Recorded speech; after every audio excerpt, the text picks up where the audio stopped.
작가 헨리 나우에는 러시아 상트페테르부르크의 박물관에 가서 렘브란트의 돌아온 탕자 그림을 오랫동안 감상했던 때를 돌이켜 봅니다. 날이 저물며 근처 창문에서 들어오는 자연광이 바뀌면서 나우에는 빛이 바뀌는 것만큼 여러 다른 그림을 보고 있는 것 같은 느낌을 받았습니다.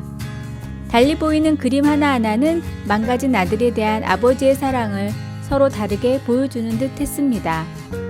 나우에는 4시쯤 되니까 그림 속의 새 인물이 앞으로 걸어 나오는 것처럼 보였다고 설명합니다.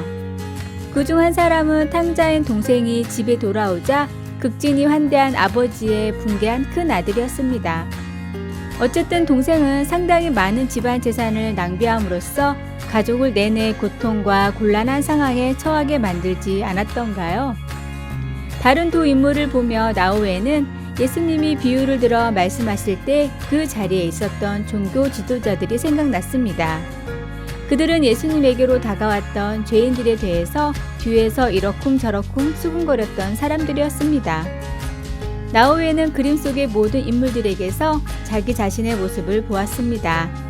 낭비하는 삶을 살았던 작은 아들, 비난하는 형, 종교 지도자들, 그리고 어떤 사람도 다 품을 수 있을 만큼 넓은 하나님 아버지의 마음에서 자기 자신의 모습들을 보았습니다.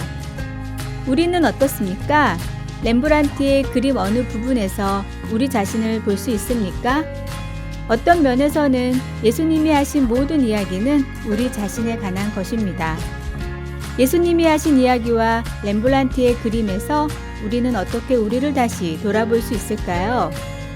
빛이 바뀌어 갈 때 우리는 그림의 어느 부분에서 우리 자신을 찾을 수 있을까요?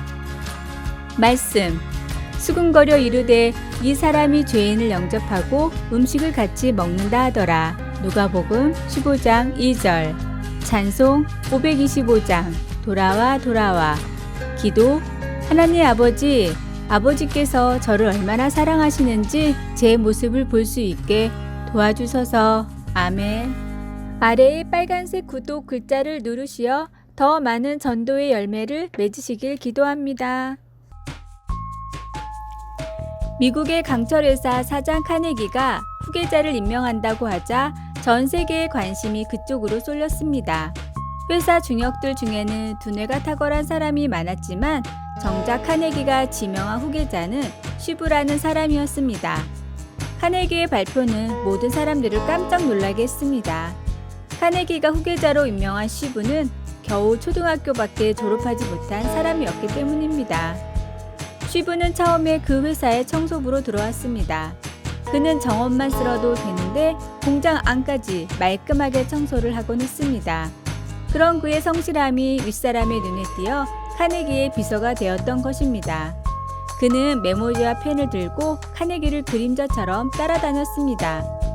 카네기가 공장 확장과 생산 과정에 대한 연구를 하느라고 밤늦게까지 사무실에 있다가 집으로 돌아가려고 할 때 밖에 쉬브가 기다리고 있었습니다. 아무도 없는 줄 알았던 카네기가 깜짝 놀라 왜 퇴근하지 않았느냐고 묻자 쉬브는 사장님께서 언제 찾으실지 모르는데 어떻게 자리를 비웁니까? 하고 대답했다고 합니다. 카네기는 쉬브에게 사장 자리를 물려주면서 자네의 성실함으로 인해 이 회사가 성장하리라 믿네. 이 회사를 성장시키는데 필요한 것은 학력이 아닐세. 어떤 문제에 부딪혔을 때 그것을 해결하는 정신적인 자세가 가장 중요한 것이라네.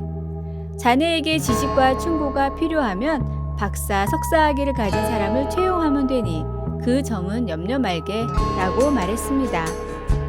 별 볼 일 없던 청소부가 마침내 대강철 회사의 최고 경영자가 된 것은 학벌 때문도 다른 사람의 배경 때문도 아니었습니다. 오직 최선을 다하는 성실한 자세와 실천이 그런 결과를 가져온 것입니다. 오늘의 말씀, 어두운 데에 빛이 비치라 말씀하셨던 그 하나님께서 예수 그리스도의 얼굴에 있는 하나님의 영광을 아는 빛을 우리 마음에 비추셨느니라. 고린도후서 4장 6절. 오늘의 찬송 428장 내 영혼의 햇빛 비치니. 오늘의 만나, 지금 당장의 어려운 환경에 낙심하지 말고 항상 감사의 마음으로 삶을 살아갑시다. 아래의 빨간색 구독 글자를 누르시어 더 많은 전도의 열매를 맺으시길 기도합니다. 한 엄마가 어린 딸에게 3개월 된 남자아이가 우리 집에 놀러 올 것이라고 말해 주었더니 딸이 아주 기뻐했습니다. 딸 아이는 아기를 환영한다는 마음에 아기와 함께 식사를 하고 싶다고 제안했습니다. 딸 아이는 부엌 조리대 위에 있는 그릇에 담겨 있는 과즙이 풍부한 오렌지를 아기가 좋아할 것이라고 생각했습니다. 엄마는 아기가 지금은 우유밖에 못 먹고 좀 더 자라면 오렌지를 좋아할지도 모르겠다고 설명해 주었습니다. 성경은 신앙인의 영적 양식의 필요성에 대해서도 비슷한 개념을 가지고 설명하고 있습니다. 성경의 기본 진리는 마치 우유처럼 초신자의 신앙이 성장하는 데 도움을 줍니다. 이와 대조적으로 단단한 음식은 장성한 자의 것입니다. 기본 진리들을 소화하고 이해할 시간을 가진 신자들은 더 나아가 다른 성경적 개념들을 연구하고 다른 사람들에게 이 진리들을 가르치기 시작합니다. 영적으로 성숙할 때 우리는 분별력과 하나님께서 주시는 지혜와 하나님의 진리를 다른 사람에게 전할 수 있는 능력을 보상으로 받게 됩니다. 자식을 사랑하는 부모와 같이 하나님은 우리가 영적으로 성장하기를 원하십니다. 하나님은 우리가 영적인 우유만 마시는 것이 우리에게 최상의 것이 아님을 알고 계십니다. 하나님은 우리가 성장해서 단단한 음식을 맛보고 즐길 수 있게 되기를 바라십니다. 말씀. 단단한 음식은 장성한 자의 것이니 그들은 지각을 사용함으로 연단을 받아 선악을 분별하는 자들이니라. 히브리서 5장 14절, 찬송 545장, 이 눈에 아무 증거 아니 배어도. 기도. 사랑하는 주님, 주님의 말씀을 더 깊이 이해할 수 있게 해 주소서. 주의 진리를 추구할 때에 성령님께서 저를 인도하시고 깨닫게 해 주셔서 제가 주님의 뜻대로 살아갈 수 있게 해 주소서. 아멘. 아래의 빨간색 구독 글자를 누르시어 더 많은 전도의 열매를 맺으시길 기도합니다. 영국 최고의 화가로 알려진 가브리엘 로제티에게 어느 날 한 노인이 스케치북을 들고 찾아왔습니다. 저 혹시 제가 그린 그림을 잠시 봐주실 수 있을까요? 그림을 보는 안목도 훌륭했던 로제티는 흔쾌히 그러겠다고 했습니다. 그러나 수준 이하의 그림이라 뭐라 좋게 말할 표현이 없어 난처해했는데 그 모습을 본 노인이 스케치북 하나를 더 꺼내며 말했습니다. 표정을 보니 어떤지 알겠습니다. 그럼 실례지만 그림을 한 번만 더 봐주십시오. 노인이 두 번째로 꺼낸 스케치북의 그림은 대단했습니다. 로제티는 탐복하며 말했습니다. 너무 멋진 그림들입니다. 조금만 갈고 닦으면 저에게 비견될 화가가 될 재능이 있습니다. 노인이 아는 분의 글이입니까? 그러자 울먹이는 표정으로 노인이 말했습니다. 아니요, 사실은 둘 다 제 그림입니다. 젊은 날 저에게 선생님처럼 말해주는 사람이 없어 저는 그림을 포기했었습니다. 그러나 그 열정이 아직도 꺼지지 않아 다시 붓을 잡아보았으나 선생님이 보시다시피 그 재능은 모두 사라지고 말았습니다. 같은 노력도 때에 따라 내는 빛이 다릅니다. 인생의 가장 귀중한 때야말로 하나님을 위해 헌신하기 좋은 때라는 것을 잊지 말고 늘 가장 좋은 것을 하나님께 드리십시오. 오늘의 말씀. 예수께서 대답하여 이르시되 진실로 진실로 내게 이르노니 사람이 거듭나지 아니하면 하나님의 나라를 볼 수 없느니라. 요한복음 3장 3절. 오늘의 찬송 537장 형제여 지체 말라. 오늘의 만나. 후회를 하지 않도록 중요한 것을 깨닫는 지혜를 주소서. 하나님을 섬기는 일과 약속한 일은 절대로 뒤로 미루지 맙시다. 아래의 빨간색 구독 글자를 누르시어 더 많은 전도의 열매를 맺으시길 기도합니다.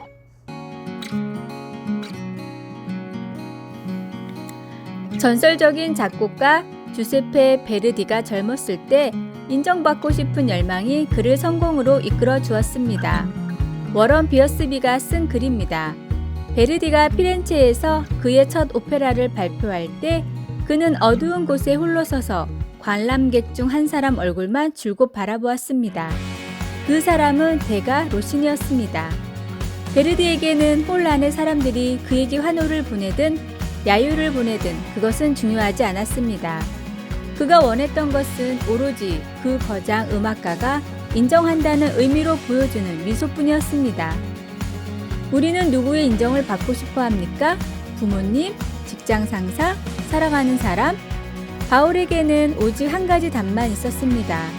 오직 하나님께 옳게 여기심을 입어 복음을 위탁받았으니 우리가 이와 같이 말함은 사람을 기쁘게 하려 함이 아니요 오직 우리 마음을 감찰하시는 하나님을 기쁘시게 하려 함이라. 하나님의 인정을 추구한다는 것은 무엇을 의미할까요? 거기에는 최소한 두 가지 의미가 내포되어 있습니다. 다른 사람들로부터 박수받기를 바라는 마음을 그만두는 것과 성령의 힘으로 우리가 우리를 사랑하여 우리를 위해 자신을 내어주신 그리스도를 더욱 닮아가는 것입니다.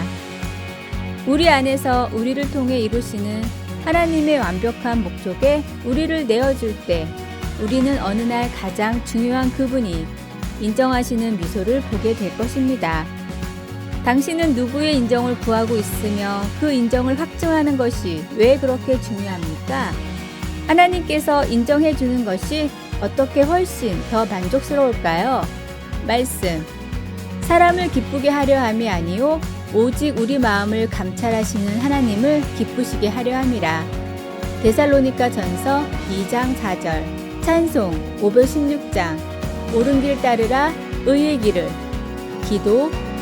주위 사람들로부터 인정받고 칭찬받는 것은 너무 쉽습니다.